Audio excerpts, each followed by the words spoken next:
Assalamualaikum dan salam sejahtera. Berita perdana edisi Sabtu 24 Julai bersama saya Nurul Hidayah Nawai. Saya Ivan Toh. Kita lihat paparan utama malam ini.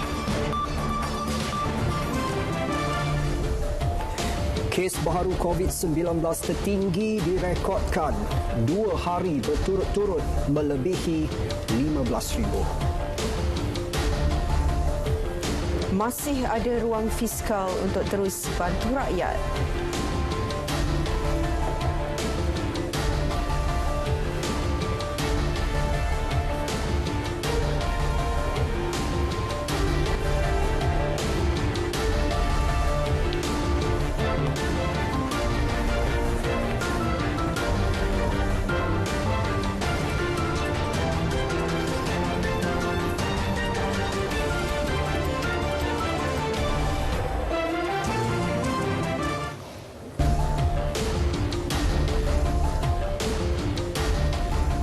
Hari berturut-turut negara mencatatkan kes jangkitan baharu COVID-19 melebihi angka 15,000.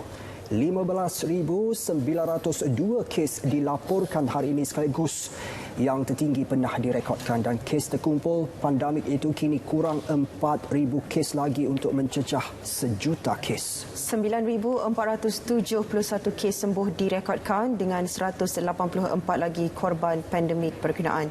Sementara itu, hampir 400 kes hari ini membabitkan pesakit baharu dalam kategori 4 dan 5.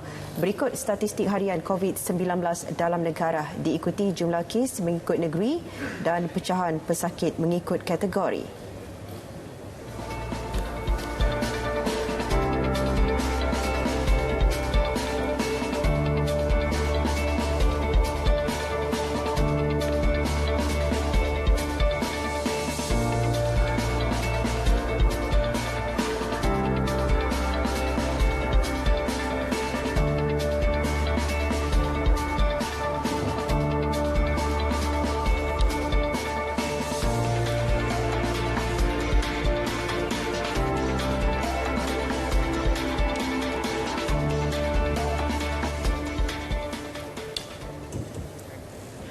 Hospital Selayang yang dijadikan hospital COVID-19 sepenuhnya bagi kawasan Lembah Kelang akan meningkatkan kapasiti katil untuk pesakit yang berada dalam kategori 3, 4 dan 5. Timbalan Ketua Pengarah Kesihatan Awam Dato' Dr. Chong Chee Kiong berkata operasi Selayang telah dimulakan dan akan selesai dalam 48 jam untuk menyediakan 450 katil bagi pesakit COVID-19. Langkah itu merupakan strategi yang dikenal pasti sebagai tindakan yang perlu diambil dengan kadar segera. Menurutnya, pasukan petugas khas Lembah Kelang telah ditubuhkan untuk menangani isu peningkatan jumlah kemasukan pesakit COVID-19 ke hospital dan beban pada sistem penjagaan kesihatan. Pasukan itu akan memberi tumpuan kepada 7 perkara iaitu penjagaan klinikal, pusat penilaian COVID-19 dan pemantauan kendiri di rumah, epidemiologi, logistik perubatan dan umum, sistem sokongan sosial bagi petugas barisan hadapan, sumber manusia dan kewangan serta komunikasi strategik. Dr. Chong berkata perhatian penuh akan diberi bagi memastikan jangkaan keperluan bekalan oksigen, ubat-ubatan dan bekalan lain tidak terganggu. Tambahnya, ujian COVID-19 akan lebih mengutamakan individu yang bergejala, namun semua kes simptomatik COVID-19 masih perlu dinilai sama ada secara dalam talian atau fizikal di CAC atau di pejabat kesihatan daerah yang berdekatan.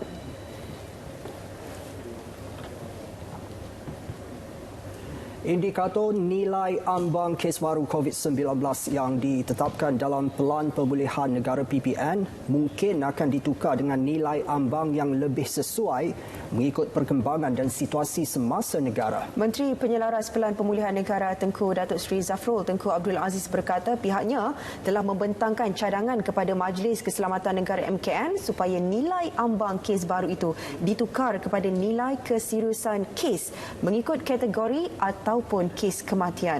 Menurut beliau, PPN bersifat dinamik dengan sekiranya kes berkurangan dan hanya kes bergejala ringan jumlah kes baru ini bukan lagi nilai ambang yang sesuai. Justru pihaknya akan melihat kapasiti kes di unit rawatan rapi dan kadar kematian. Perkara tersebut ujarnya sedang dibincangkan dengan Kementerian Kesihatan bagi menukar kepada nilai ambang lebih sesuai, terutamanya di fasa ketiga. Ini apabila negara berjaya memberikan vaksin kepada 40% penduduk dewasa negara. Beliau yang juga Menteri Keuangan berkata cadangan perubahan itu dibuat berdasarkan contoh di negara lain seperti United Kingdom yang merekodkan penurunan mendadak kes COVID-19 bergejala dan kemasukan ke hospital selepas lebih 40% penduduknya lengkap divaksinasi. Beralih ke perkembangan program imunisasi COVID-19 kebangsaan, 462,242 dos vaksin COVID-19 diberikan semalam. 301,536 daripadanya melibatkan dos pertama. Kita ikuti data harian vaksinasi di Malaysia mengikut negeri. Data harian terbaru itu menjadikan jumlah kumulatif pemberian vaksin di Malaysia kini mencecah angka 16.48 juta. 5.26 juta atau 16.1% populasi negara ini lengkap 2 dos, manakala 34.4% atau 11.2 juta lagi selesai menerima suntikan pertama. Berikut perinciannya.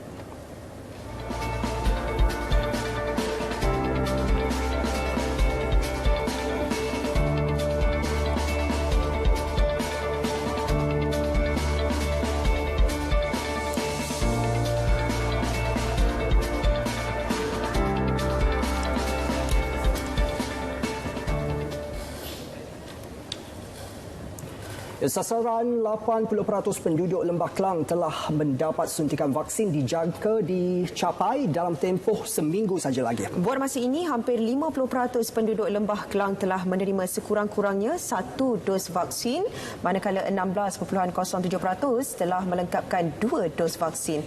Pakar Perunding Perubatan Kesihatan Awam Universiti Pertahanan Nasional Malaysia, Dr. Badrul Hisham Abdul Samad berkata penduduk Lembah Kelang diberi keutamaan untuk mendapatkan vaksin berikutan kawasan tersebut merekodkan kes COVID-19 dan kematian yang tinggi.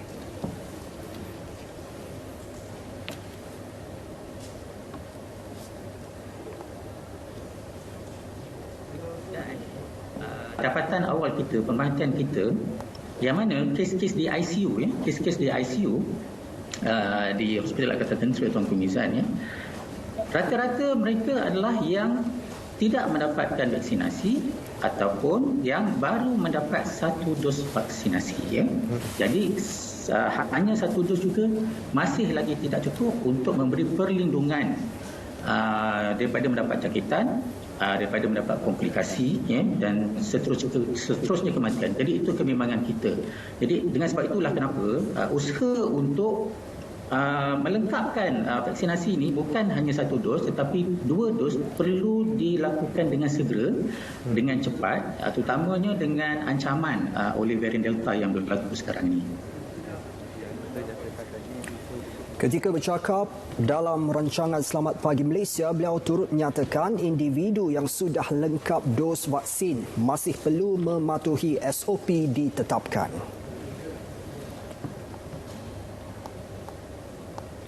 Dalam perkembangan berkaitan, Dr. Badrul Hisham mengingatkan orang ramai yang akan mendapatkan vaksin secara hadir terus di pusat pemberian vaksin PPV agar mematuhi SOP dan tidak bersesak-sesak. Ia bagi mengelak wujudnya kluster baru berkaitan program berkenaan. Bagaimanapun, perlu diingatkan bahawa mereka yang akan pergi untuk mendapatkan vaksinasi ini perlu mematuhi segala SOP yang ditetapkan oleh pihak pengurusan pusat pemberian vaksin. Sebab kita tidak mahu nanti timbul pula kluster baru yang ada kaitan dengan pemberian vaksinasi secara walk-in. Oleh itu, mereka yang akan berkunjung ataupun datang mendapatkan vaksin ini nanti perlulah mengikuti apa juga arahan yang akan dikeluarkan dari masa ke semasa dan mematuhi segala nasihat dan juga arahan yang diberikan oleh pihak yang menguruskan pusat-pusat pemberian vaksin ini nanti. Menteri Penyelaras Program Imunisasi COVID-19 Kebangsaan Khairi Jamaluddin sebelum ini berkata penduduk dewasa berusia 18 tahun ke atas di Ibu Negara, Selangor dan Putrajaya yang masih belum menerima janji temu boleh mendapatkan vaksin COVID-19 secara hadir terus selepas operasi lonjakan kapasiti berakhir 1 Ogos ini. Sementara itu, Perak bersedia melaksanakan vaksinasi tanpa janji temu sekiranya bekalan vaksin COVID-19 mencukupi. Justru Menteri Besar Datuk Saraini Mohamad berharap Kementerian Sains, Teknologi dan Inovasi dapat membekalkan vaksin seperti yang diminta. Dan setakat ini, Perak hanya menerima 288,000 dos vaksin daripada lebih 688,000 yang dijadualkan bagi bulan Julai. Beliau berkata demikian selepas melawat program Trailer Mobile Outreach daerah Batang Padang di Dewan Semai Bakti Felda Besaut 1 Sungai. Di Negeri Sembilan, jumlah suntikan harian vaksin COVID-19 pada kadar 3,000 dos sehari kepada pekerja industri akan dipercepat di bawah program imunisasi industri COVID-19 kerjasama awam swasta PIKAS. Menurut Exco Pelaburan, Perindustrian, Keusahawanan, Pendidikan dan Modal Insan Negeri, Datuk Dr. Muhammad Rafi'i Abdul Malik, langkah penstrukturan semula jumlah sebenar keperluan dos vaksin COVID-19 di 2 buah PPV PIKAS dapat memastikan sektor perkilangan dan perindustrian bebas daripada pandemik COVID-19. Penilaian jumlah suntikan harian sedang dibuat oleh Kementerian Kesihatan serta Kementerian Perdagangan Antarabangsa dan Industri bagi mempercepat proses vaksinasi pekerja industri. Setakat ini, PPV PIKAS di tempat Country Club Sendayan yang dibuka pada 5 Julai lalu menawarkan 1,500 dos sehari dan dijangka ditingkatkan kepada 3,000 dos selepas PPV itu dibuka. 2 bas dan sebuah van disediakan sebagai perkhidmatan pengangkutan secara percuma bagi penduduk untuk ke PPV. Adun Lancang Datuk Seri Muhammad Syakar Samsudin berkata perkhidmatan itu ditawarkan bermula hari ini ke Dewan Majlis Perbandaran Temeloh dan Dewan Tun Razak. Dalam masa yang sama, pihaknya akan melaksanakan proses vaksinasi dari rumah ke rumah dalam masa terdekat. PDRM terima 16 drone berkuasa tinggi libatkan peruntukan 48 juta ringgit. Paparannya seketika nanti, terus bersama Berita Perdana.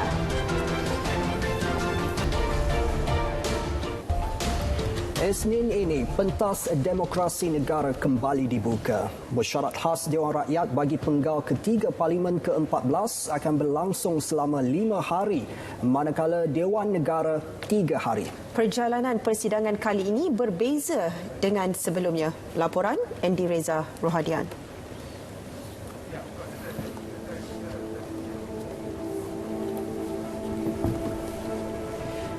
Persidangan bagi kedua-dua dewan lazimnya melibatkan beberapa urusan mesyuarat. Antaranya, waktu pertanyaan menteri, pertanyaan bagi jawab lisan, selain pembentangan dan perbahasan usul atau rang undang-undang. Namun, berdasarkan aturan urusan mesyuarat yang dikeluarkan Parlimen Malaysia, mesyuarat khas bermula minggu depan hanya akan melibatkan penerangan menteri-menteri. Istilah penerangan daripada menteri bagaimanapun tidak bermakna wakil rakyat cuma mendengar taklimat kerajaan semata-mata. Tegas Menteri Komunikasi dan Multimedia Datuk Saifuddin Abdullah, kesemua ahli parlimen masih boleh mencelah untuk mengajukan soalan, berkongsi pandangan, bahkan berbahas panjang mesyuarat. Perkara tersebut turut disahkan Menteri di Jabatan Perdana Menteri, Parlimen dan Undang-Undang, Datuk Seri Taqiyuddin Hassan. Jadi ada setengah di kalangan lah, saya tak nak sebut siapa lah. Dia kata ini dengar taklimat je, kita nak bahas. So, boleh bahas. Ahli Parlimen pada sidang kali boleh meminta penjelasan dan membahaskan apa yang dibentangkan oleh Menteri. Ini jelas, ini jelas. Jadi tidak timbul penerangan sebelah pihak ataupun hanya mendengar taklimat saja. That's not true. Not true at all. Kesemua pandangan yang dikemukakan ahli parlimen, baik kerajaan maupun pembangkang, akan diteliti dan diambil kira untuk menambah baik usaha kerajaan menangani pandemik COVID-19. Yang Amat Perdana Menteri sendiri telah menekankan bagaimana pelan pemulihan negara sedang dibuat sekarang ini dan akan diwujudkan Majlis Pemulihan Negara yang dipengerusikan oleh Perdana Menteri. Keahliannya dibuka kepada tokoh-tokoh tertentu, pakar-pakar, dan saya yakin akan disertai juga oleh ahli-ahli parlimen daripada pembangkang. Jadi ini adalah perkara yang baik yang akan dibentangkan. Kalau ada pandangan yang lebih baik, sudah tentulah amat-amat dialu-alukan. Sesi penerangan akan dibuat Perdana Menteri dan 4 menteri lain yang melibatkan 5 perkara utama termasuk pelan pemulihan negara, program vaksinasi dan strategi menangani COVID-19, juga mengenai pakej bantuan ekonomi dan pelaksanaan darurat. Kebenaran untuk ahli parlimen berbahas ketika mesyuarat khas penggal ketiga parlimen ke-14 merupakan saranan daripada Perdana Menteri Tan Sri Muhyiddin Yassin sendiri. Ia bukti ketulusan kerajaan dalam memastikan demokrasi di Malaysia terus subur walaupun darurat masih berkuat kuasa. Setiap cadangan dan pandangan yang dikemukakan ahli parlimen akan diteliti secara menyeluruh menggunakan mekanisme semak dan imbang bagi menghasilkan keputusan yang benar-benar melindungi rakyat dan negara, lebih-lebih lagi ketika pandemik. Islari titah Seri Paduka Baginda yang di-Pertuan Agong. Andy Reza Rohadian, Berita RTM.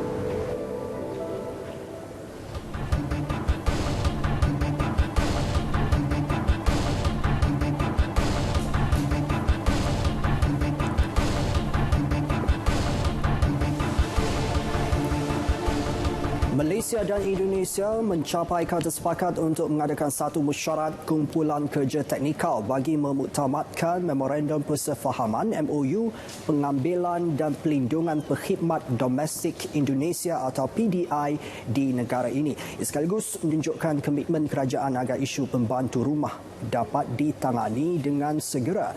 Kementerian Sumber Manusia memaklumkan persetujuan itu dicapai menerusi perbincangan secara maya antara kedua-dua negara semalam. Antara isu diketengahkan One Channel System, konsep One Mate, One Task, gaji perkhidmat domestik dan hal kebajikan serta pelindungan pekerja migran Indonesia di Malaysia.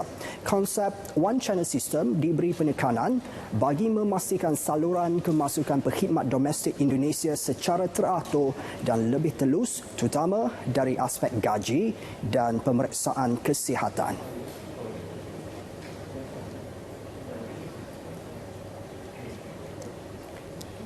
Felda bersetuju membuat penambahbaikan terhadap perjanjian pelarasan pinjaman peneroka. Pengerusinya, Datuk Seri Idris Jusuf, berkata langkah itu dibuat setelah mendengar pandangan pelbagai pihak. Jelasnya, penambahbaikan itu turut mengambil kira keperluan yang disuarakan oleh golongan peneroka.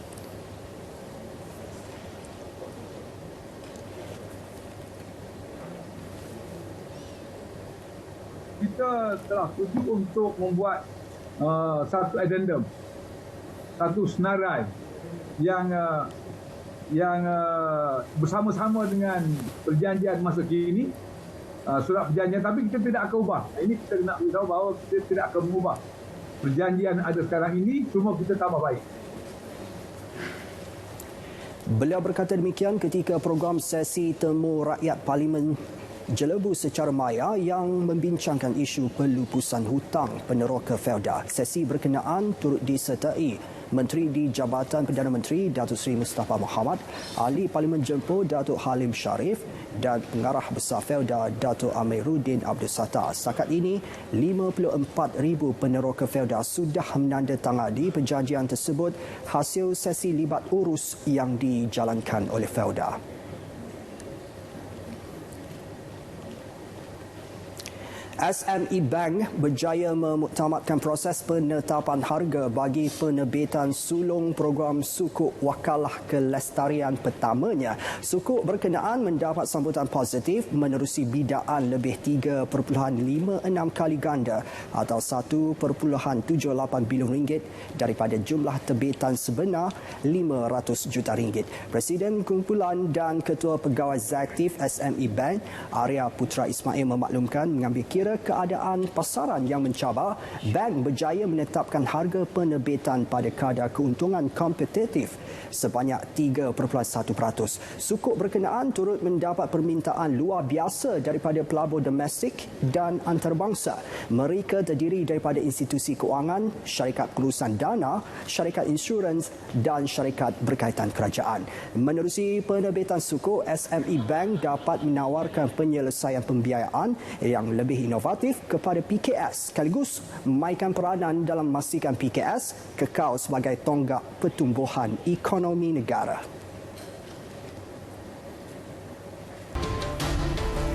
Masih bersama berita perdana, bagi meningkatkan kawalan di sempadan Malaysia Thailand daripada aktiviti jenayah dan penyeludupan, RM48 juta diluluskan bagi perolehan 16 dron berkuasa tinggi. Perolehan berkenaan dibuat menerusi peruntukan rancangan Malaysia ke-12 menurut Timbalan Ketua Polis Negara, Datuk Seri Mazlan Lazim. Penggunaan teknologi dron mampu meningkatkan pengawasan yang lebih menyeluruh.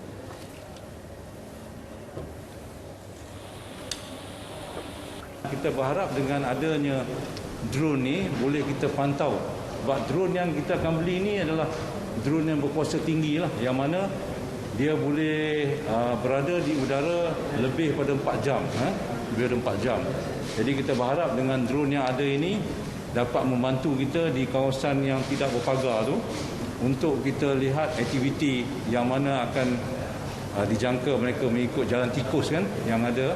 Dan kita berharap dengan adanya drone ini dapat bantu kita dalam buat kawalan di kawasan sepadan ini. Beliau ditemui di Ibu Pejabat Polis Kontingen Perlis terdahulu. Datuk Seri Mazlan meninjau tugas lapangan Ob Benting Sempadan Darat Malaysia Thailand di Padang Besar yang turut disertai Ketua Polis Perlis Datuk Surina Saad. Polis tidak pernah menghalang misi bantuan kemanusiaan mana-mana pihak dalam tempoh Pelan Pemulihan Negara PPN. Bagaimanapun, Pengarah Jabatan Perusahaan Bukit Aman, Dato' Zaini Jas berkata semua pihak yang meruskan misi bantuan perlu jelas dengan SOP ditetapkan Majlis Keselamatan Negara. Ini termasuk mendapat kebenaran daripada Jawatankuasa Pengurusan Bencana Negeri atau Jawatankuasa Pengurusan Bencana Daerah yang kemudiannya disalurkan kepada Pusat Kawalan Operasi Bencana PKOB. MKN telah menetapkan satu dasar SOP kita. Semua misi bantuan mesti dilaksanakan melalui PKOB. Sama ada PKOB negeri ataupun PKOB daerah. Itu kita dah selaraskan supaya tentunya kita nak mengelakkan mengelakkan supaya penyampaian tu nanti boleh lebih teratur, organize. Sebab apa? Kalau tidak nanti mungkin setengah tu asyik golongan tu je dapat, golongan tak dapat. So, dengan cara ini kita selaraskan, kita ada sistem berpusat yang mengenal pasti siapa yang sebenarnya layak terima bantuan tu. Ya, so daripada situ kita PKOB akan dapat menyalurkan bantuan tu dengan lebih tersusun dan terancang. Beliau ditemui selepas melakukan tinjauan dan menyampaikan sumbangan kepada petugas barisan hadapan di SJR Plaza Tol Bentong. Semalam 10 kenderaan yang membawa bantuan misi kemanusiaan Pertubuhan Kebajikan Dana Kita yang dalam perjalanan ke Terengganu diarah berpatah balik di SJR Plaza Tol Bentong kerana gagal menunjukkan surat kebenaran daripada Jawatankuasa Pengurusan Bencana Negeri atau Jawatankuasa Bencana Daerah. Sebelum itu, 3 lori yang membawa bantuan misi kemanusiaan seorang pendakwah terkenal turut diarah berpatah balik di SJR yang sama kerana gagal mengemukakan surat kebenaran yang sama.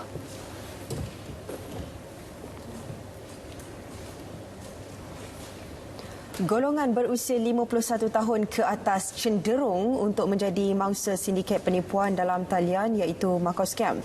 Pengarah Jabatan Siasatan Jenayah Komersial Bukit Aman, Datuk Muhammad Kamaruddin Makdin berkata, kurangnya pendedahan terhadap maklumat serta perkembangan semasa berhubung kes seumpama itu antara punca mereka terjerat. Selain itu, faktor kedudukan ekonomi golongan itu yang lazimnya mempunyai aliran kewangan yang stabil, simpanan hari tua dan wang persaraan terkumpul menjadikan peratusan mereka sebagai mangsa adalah lebih tinggi. Sepanjang 2019, sehingga Jun tahun ini, 1,621 orang ataupun 29.3% mangsa adalah daripada kumpulan usia berkenaan daripada 5,535 mangsa yang direkodkan. Mangsa berusia dalam lingkungan 41 hingga 50 tahun pula merekodkan 17.8%, 31 hingga 41 tahun 25.3%, 21 hingga 30 tahun 26.2%, manakala mangsa di bawah 20 tahun adalah 1.5%. Sepanjang tempoh berkenaan, 5,527 kes penipuan Makau Scam dicatatkan melibatkan kerugian keseluruhan hampir 328 juta ringgit.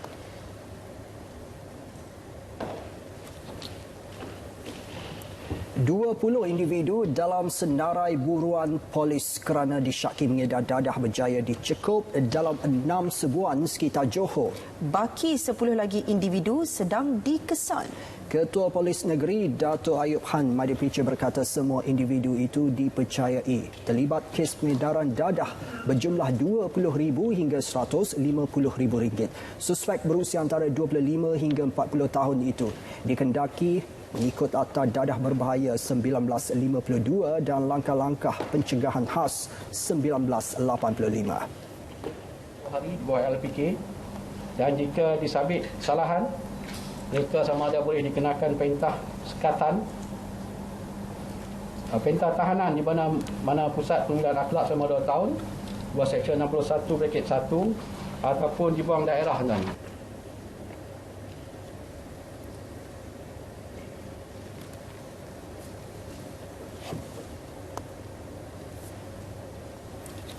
Berita perdana kita teruskan dengan segmen sukan. Kita bersama rakan penyampai Syairul Islam. Silakan Syairul. KDA FC akur perlawanan bertemu Penang FC ditunda.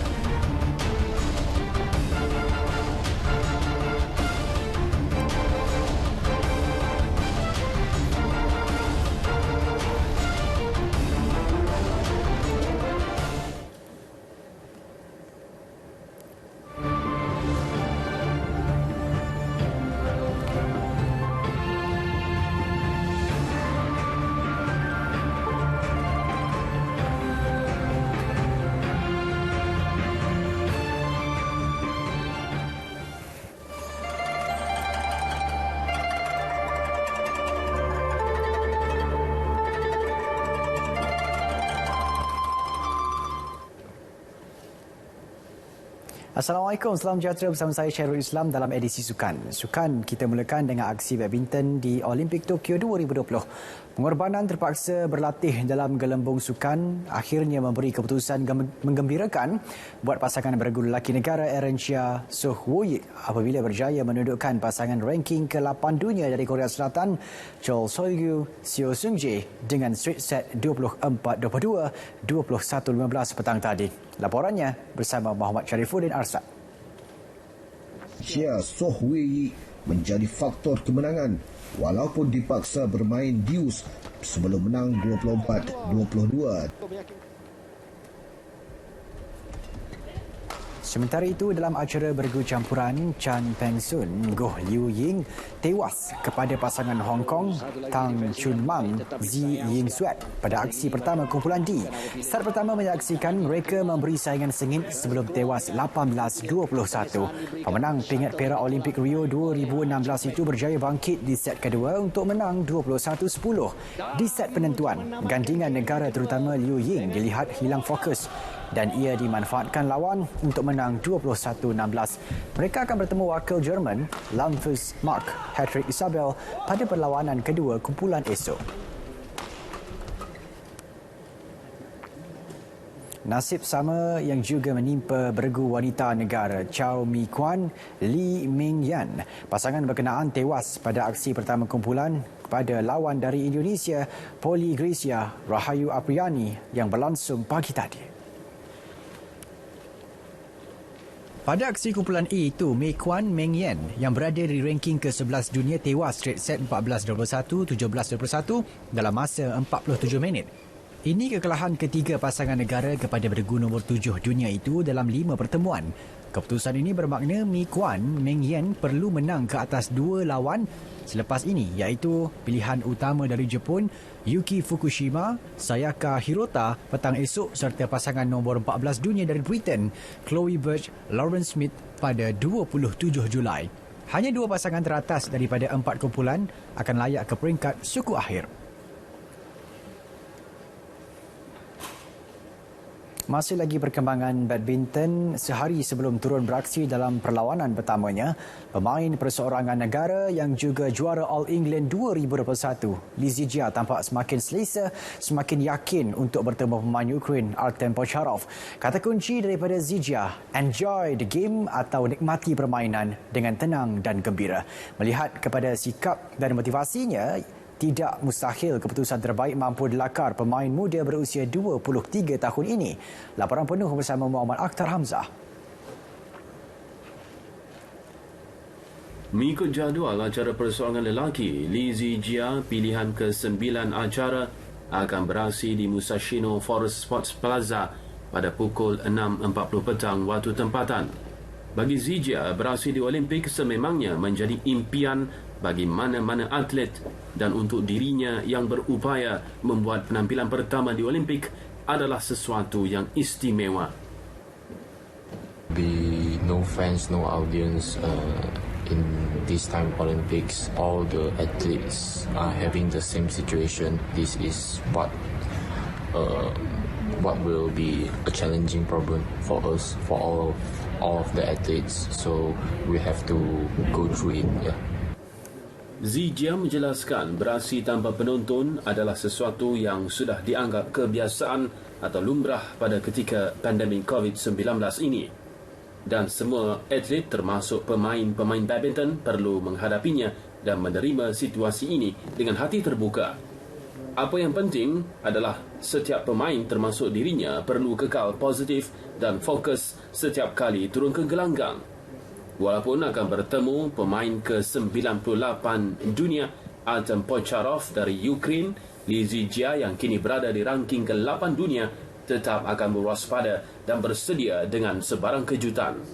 Bermain dalam format round robin, Zijia dijadual bertemu pemain Perancis Brice Leverdes pada 28 Julai ini dalam perlawanan terakhir kumpulan M. Mengikut format, hanya juara kumpulan akan melayakkan diri ke pusingan kalah mati yang dijadual bermula pada 29 Julai hingga 2 Ogos. Seperti yang kita ketahui, jika Zijia berjaya lepasi halangan peringkat kumpulan, beliau dijangka akan bertemu juara Olimpik 2016 Rio de Janeiro, Chen Long dari China. Seperti kata legenda badminton negara Dato' Lee Chong Wei, permainan Li Zijia kini lebih baik berbanding Chen Long. Dan kita harapkan ianya mampu diterjemahkan Zijia jika benar bertemu Chen Long di pusingan kalah mati. Dalam pada itu, Li Zijia mengambil kesempatan mencuba gelanggang saingan acara di Musashino Forest Sports Plaza menjalani latihan atau sparring bersama pemain Ireland Nguyen Nyat, 21 tahun, yang merupakan bekas juara Eropah bawah 17 tahun 2016. Dalam perkembangan lain, China sudah meraih 2 pingat emas Sukan Olimpik Tokyo 2020 menerusi atlet menembak Yang Qian dalam acara 10 meter rifle wanita dan Zi Huiho dalam acara angkat berat 49 kg wanita. Dalam acara menembak 10 meter rifle wanita, yang mengumpul 251.8 mata keseluruhan yang juga rekod baharu Olimpik. Acara ini menjadi sukan pertama yang menghadiahkan pingat pada Tokyo 2020 dan dianugerahkan sendiri oleh Presiden Majlis Olimpik Antarabangsa IOC Thomas Bach. Pingat perak dimenangi atlet Rusia Anastasia Galashina, manakala gangsa menjadi milik Nina Kristen dari Switzerland. Emas kedua China pula hadir menerusi Zi Huiho dalam acara angkat berat 49 kg wanita. Lebih manis, Zi Hui turut memecahkan rekod dunianya sendiri dengan angkatan seberat 210 kg berbanding rekod sebelum ini 207 kg. Saykom Mirabai dari India meraih perak dengan 202 kg, sementara Cantika Aisyah dari Indonesia mendapat gangsa dengan 194 kg. Korea Selatan pula meraih pingat emas pertama mereka menerusi duo An San dan gandingannya remaja berusia 17 tahun Kim Jae-deok dalam acara memanah berpasukan campuran. Mereka menewaskan pasangan Belanda Gabriela Sluicer dan Steve Weiler dengan keputusan 5-3. Korea Selatan telah berjaya memenangi 14 daripada 17 pingat emas dalam acara memanah berpasukan sejak format sedia ada diperkenalkan pada Olimpik 1988. Pingat gangsa menjadi milik gandingan Alejandra Valencia dan Luis Alvarez dari Mexico. Beralih ke acara tenis, pasangan beregu lelaki dari Great Britain Andy Murray dan Joe Salisbury memulakan aksi di Tokyo dengan langkah kanan. Gandingan itu mara kepusingan seterusnya selepas mengejutkan pasangan pilihan kedua Pierre-Hugues Herbert dan Nicolas Mahut dari Perancis. Set pertama menyaksikan Murray dan Salisbury yang berpasangan buat kali pertama cemerlang apabila menang mudah 6-3. Aksi konsisten ditonjolkan pasangan itu di set kedua pula menyaksikan mereka menguasai perlawanan dan menang 6-2. Esok, mereka bakal bertemu pasangan Jerman Kevin Kavitz dan Tim Putz di pusingan kedua. Dalam pada itu, atlet judo dari Algeria, Fethi Nourin dan jurulatih Amal Beniclef menarik diri dari tamasya itu dan akan dihantar pulang. Keputusan itu dibuat kerana mereka enggan menentang atlet dari Israel. Ini bukan kali pertama mereka menarik diri atas sebab yang sama. Nourin dijadualkan untuk bertemu Muhammad Abdul Rasul dari Sudan bagi aksi pertama kategori lelaki 73 kg sebelum kemungkinan laluan kedua bertemu Toha Butbul dari Israel. Bercakap kepada media, Nourin berpegang teguh kepada prinsipnya dalam menunjukkan solidariti terhadap kekejaman rejim Israel kepada rakyat Palestin. Bantahan itu membuatkan Persekutuan Judo Antarabangsa IJF terpaksa menggantung Nourin dan Beniclef kerana bertentangan dengan prinsip persekutuan untuk tidak mendiskriminasi mana-mana pihak. Kali terakhir Nourin enggan beraksi menentang Toha Butbul atas sebab yang sama adalah pada Kejohanan Dunia 2019.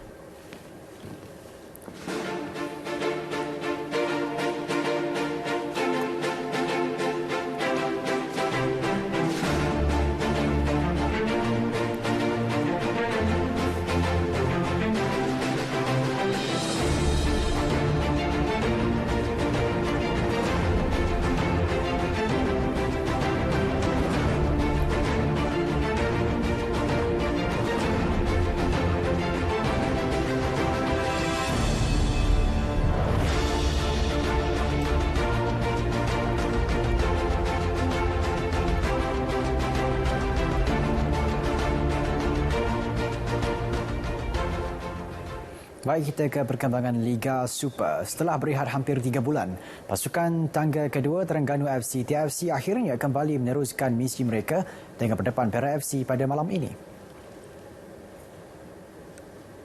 Menurut pengurus pasukan Zulfadli Rozi, TFC bakal menurunkan kesebelasan utamanya apabila beraksi di laman sendiri. Kehadiran pemain import baharu Habib Harun dijangka memperkuatkan lagi benteng pertahanan mereka.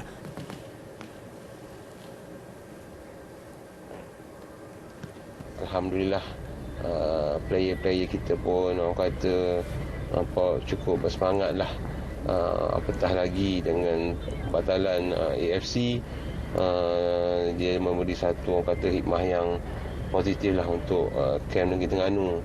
Jadi satu tonik, satu booster yang bagus lah untuk Terengganu. Kerana semua pasukan ingin orang kata memerlukan permulaan yang baik, iaitu kemenangan pada perlawanan pembukaan pusingan kedua Liga Super ni. Bagaimanapun, Zulfadli mengakui skuad penyu masih perlu berwaspada dengan cabaran The Boss Gaurus yang mampu memberi kejutan ke atas mereka. Ketika ini TFC berada di tangga kedua dengan 27 mata daripada 13 perlawanan, manakala Perak FC pula di kedudukan ke-10 dengan 12 mata. Dalam pada itu, Kedah Darul Aman KDA FC akur dengan keputusan Liga Bola Sepak Malaysia MFL menunda perlawanan Liga Super dengan Penang FC yang sepatutnya berlangsung di Stadium Darul Aman malam ini. Sebagai tuan rumah, KDA FC mohon maaf di atas segala kesulitan yang berlaku, terutamanya kepada pasukan pelawat yang difahamkan telah tiba awal di Alostar bagi pertemuan tersebut petang Jumaat lalu. Ketua Pegawai Eksekutif KDAFC Kamal Idris Ali dalam satu kenyataan berkata, selaras dengan keputusan yang dikeluarkan MFL, tindakan ini adalah bagi memastikan keselamatan semua pihak terlibat dalam penganjuran Liga Super. Penundaan perlawanan berkenaan dibuat selepas 2 pemain Kelang Merah didapati positif COVID-19. Jelasnya KDAFC telah mematuhi semua SOP yang dikeluarkan oleh MFL dalam persiapan menjalani latihan kem berpusat sejak 2 bulan lepas. Malangnya ujian calitan PCR terakhir selepas cuti Hari Raya Adi lalu melibatkan 2 pemain mereka didapati positif. Tambah Kamal, ini adalah kali pertama pemain pasukan KDAFC positif COVID-19. Saudara, edisi Sukan 24 Julai melabuhkan tirainya. Kekal aktif dan teruskan sokongan anda kepada atlet negara di Olimpik Tokyo 2020. Saya Syarul Islam. Assalamualaikum. Salam sejahtera. Here we go.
Kerajaan masih mempunyai ruang fiskal walaupun terhad bagi membiayai pakej rangsangan ekonomi untuk terus membantu rakyat.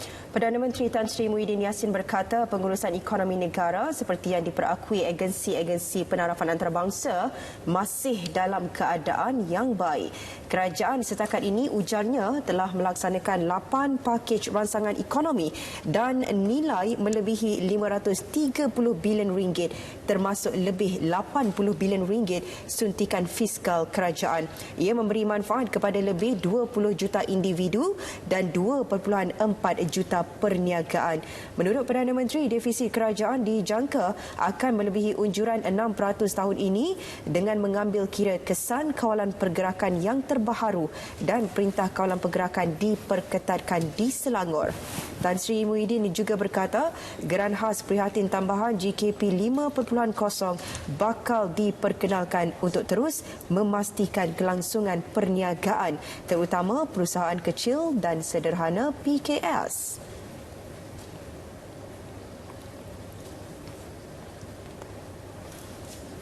Sementara itu, Pelan Pemulihan Negara PPN merupakan pelan yang progresif, dinamik dan inklusif yang dirangka untuk membawa negara keluar secara berfasa daripada kemelut COVID-19.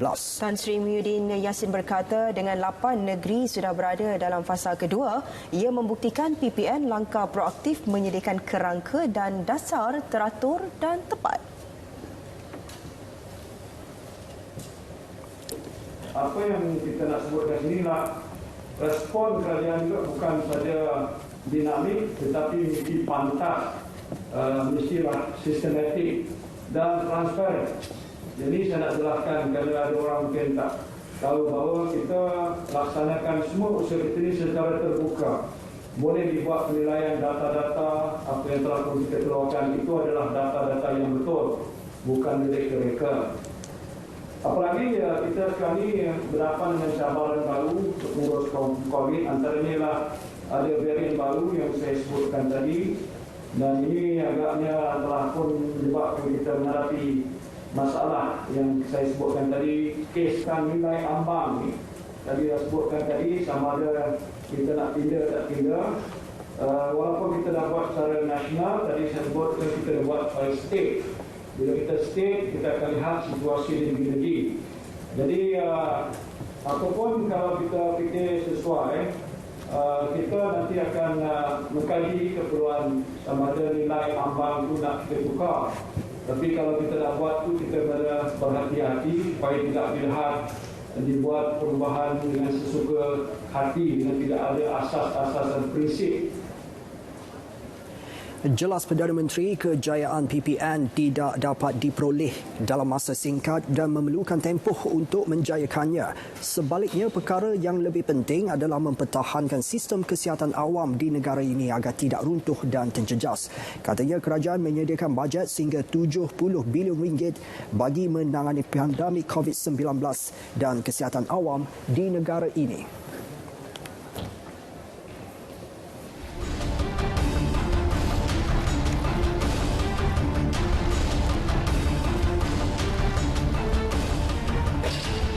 Pelakon veteran Datuk Baharudin Omar menghembuskan nafas terakhir di kediamannya di Shah Alam kira-kira 6.30 minit petang tadi. Berita pemergian pelakon yang dikenali dengan watak anjang aki itu disahkan oleh isterinya Datin Nazariah Abu Bakar. Allahyarham yang berusia 85 tahun dikatakan mengalami sesak nafas sebelum meninggal dunia. Nazariah 66 tahun berkata arwah suaminya meninggal dunia bukan disebabkan pandemik COVID-19. Sebaliknya, arwah mengidap penyakit pembuluh darah bengkak. Allahyarham Baharudin meninggalkan 7 cahaya mata dan 2 anak tiri. Jenazahnya dijangka akan dikebumikan di Sungai Tua Batu Cave, Selangor.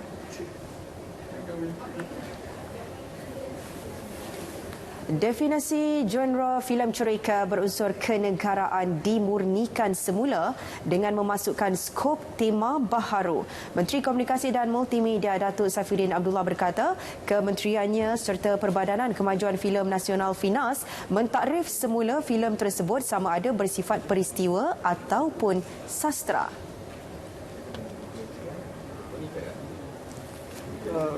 Menggunakan skop tema yang lebih baru yang baru ini, dan definisi atau makna yang baru ini ialah untuk kita lebih kemas dan memudahkan FINAS juga dari segi penilaian perkara-perkara ataupun naskah-naskah yang nak diangkat, supaya kita lebih jelas apa yang kita maksudkan dengan kategori kenegaraan.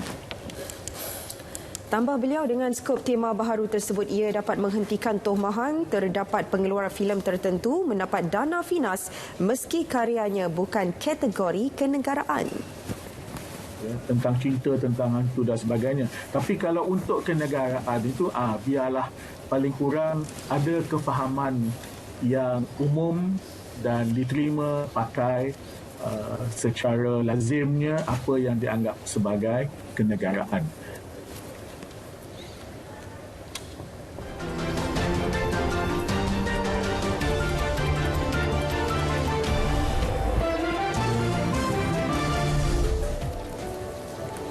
Baru-baru ini itulah rakaman video di TikTok memaparkan seorang wanita berhijab yang menari di hadapan sekumpulan tentera Indonesia. Tindakan wanita tersebut mengundang kecaman.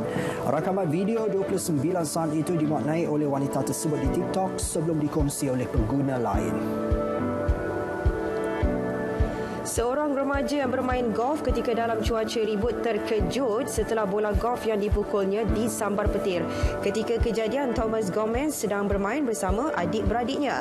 Dia memukul bola tersebut pada kelajuan 142 km sejam sebelum disambar petir. Gomez bernasib baik kerana tidak mendapat sebarang kecederaan. Sebuah vila misteri ditemukan terdampar secara tiba-tiba di tepi pantai di Costa del Sol, El Salvador. Penduduk tempatan dan pelancong keliru berhubung penemuan tersebut di pantai La Pantila baru-baru ini. Bagaimanapun, teori popular menyatakan vila itu hanyut dalam bencana taufan yang membadai El Salvador lebih 20 tahun lalu. Ia juga dikenali sebagai Hotel Puerto Ventura yang dibina hanya beberapa meter dari laut. Bagaimanapun, masih tidak dapat dipastikan bagaimana hotel tersebut musnah dalam kejadian taufan Mitch yang membadai El Salvador pada tahun 1998 yang telah meragut 9,000 nyawa.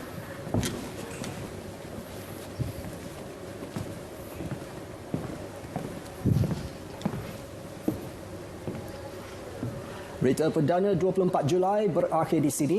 Jangan sebar berita palsu mengenai vaksin. Bersama-sama kita jayakan program imunisasi COVID-19 kebangsaan. Dengan ini, Assalamualaikum. Salam sejahtera.